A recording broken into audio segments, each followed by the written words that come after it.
বিসমিল্লাহির রহমানির রহিম। আপনারা যে যেখান থেকে বিশ্ব আলাপনের এই আলোচনাটি দেখছেন সকলকে জানাচ্ছি শুভেচ্ছা ও সালাম। আসসালামু আলাইকুম। আগামী 12 মার্চ ত্রয়োদশ জাতীয় সংসদের প্রথম অধিবেশন আহ্বান করেছেন রাষ্ট্রপতি। এরপরই বিভিন্ন মহলে প্রশ্ন উঠেছেন এ অধিবেশনে কে সভাপতিত্ব করবেন বা এই অধিবেশনেই কি আলোচনা হবে। আমরা এসব প্রশ্নের উত্তর খুঁজব আজকের এই আলোচনা থেকে। বাংলাদেশ সংবিধানের 72 নম্বরের 1 অনুচ্ছেদ অনুযায়ী জাতীয় সংসদের অধিবেশন আহ্বান, স্থগিত, মুলতবি, ভঙ্গ করতে পারেন রাষ্ট্রপতি। অর্থাৎ জাতীয় সংসদের অধিবেশন আহ্বান করবেন রাষ্ট্রপতি। রাষ্ট্রপতি ইতিমধ্যেই জাতীয় সংসদের অধিবেশন আহ্বান করেছেন 12 মার্চ 2026। এখন অনেকে প্রশ্ন করছেন যে ঈদের পূর্বে এত স্বল্প সময়ের ব্যবধানে কেনই বা এই অধিবেশন আহ্বান করা হলো। এটি একটি বাধ্যবাধকতা রয়েছে, কারণ আমাদের সংবিধানের স্পষ্ট করে উল্লেখ রয়েছে যে সাধারণ নির্বাচনের ফলাফলের গেজেট আকারে প্রকাশিত হওয়ার 30 দিনের মধ্যেই জাতীয় সংসদের অধিবেশন আহ্বান করবেন। যেহেতু ত্রয়োদশ জাতীয় সংসদ নির্বাচনের গেজেট প্রকাশিত হয়েছে গত 13 ফেব্রুয়ারি 2026, এ অনুযায়ী 30 দিন শেষ হবে আগামী 14 মার্চ 2026। অর্থাৎ আগামী 14 মার্চের মধ্যে এই ত্রয়োদশ জাতীয় সংসদের প্রথম অধিবেশন বসার একটি বাধ্যবাধকতা রয়েছেন। এর জন্য রাষ্ট্রপতি এত সংক্ষিপ্ত সময়ের মধ্যে হলেও ত্রয়োদশ জাতীয় সংসদের প্রথম অধিবেশন আহ্বান করেছেন। ত্রয়োদশ জাতীয় সংসদের অধিবেশন আহ্বান করার পর থেকেই প্রশ্ন উঠছেন এই অধিবেশনে কে সভাপতিত্ব করবেন। আপনি হয়তো ভাবছেন যে প্রচলিত নিয়ম অনুযায়ী এই অধিবেশনে সভাপতি করবেন স্পিকার ও ডেপুটি স্পিকার। হ্যাঁ, আপনার ভাবনাটা সঠিক, কারণ সংবিধান ও জাতীয় সংসদের কার্যপ্রণালী বিধি অনুযায়ী জাতীয় সংসদের প্রথম অধিবেশনে সভাপতিত্ব করবেন পূর্ববর্তী জাতীয় সংসদের স্পিকার অথবা ডেপুটি স্পিকার। এখন প্রশ্ন হচ্ছে যে পূর্ববর্তী জাতীয় সংসদের যিনি স্পিকার ছিলেন শিরিন শারমিন চৌধুরী, তিনি গত 2 সেপ্টেম্বর 2024 তারিখে পদত্যাগ করেছেন। তাহলে তো স্পিকার পদত্যাগ করেছেন বা স্পিকারকে বর্তমানেও কোথায় রয়েছেন এরকম সুনির্দিষ্ট তথ্য কারো কাছে নেই।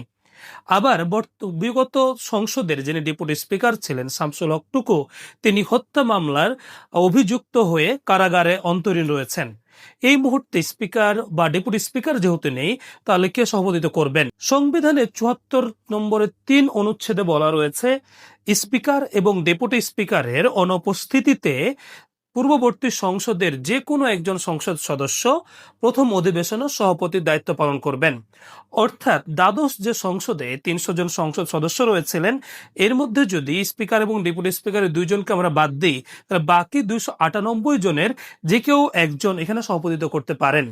তবে এটা বর্তমান প্রেক্ষাপটে সম্ভব নয়, কারণ দ্বাদশ জাতীয় সংসদের এটা ভেঙে দেওয়া হয়েছিল মূলত জুলাইয়ের গণ অভ্যুত্থানের প্রেক্ষাপটে, এবং এটি বর্তমান যারা রাজনৈতিক দল জাতীয় সংসদে প্রতিনিধিত্ব করছেন তারা কেউ এটা মেনে নিবে না বা সাধারণ জনগণ মেনে নিবে না। তাহলে পরের অপশনটা কি হতে পারে, এটাও আমরা খুঁজবো আমাদের সংবিধানের আলোকে। সংবিধানের 74-এর 6 নম্বর অনুচ্ছেদে বলা রয়েছে যে স্পিকার এবং ডেপুটি স্পিকার পদত্যাগ করার পরেও পরবর্তী অর্থাৎ তাদের উত্তরাধিকারী হিসাবে যদি কোনো ব্যক্তি স্পিকার বা ডেপুটি স্পিকারের দায়িত্বভার গ্রহণ না করেন, তাহলে পূর্ববর্তী স্পিকার বা ডেপুটি স্পিকার দায়িত্ব পালন করছে বলে মনে করা হবে। অর্থাৎ আমি যদি একটু বিষয়টা আপনার সহজ করে বলি, যে দ্বাদশ জাতীয় সংসদের যিনি স্পিকার শিরিন শারমিন চৌধুরী, তিনি পদত্যাগ করেছেন।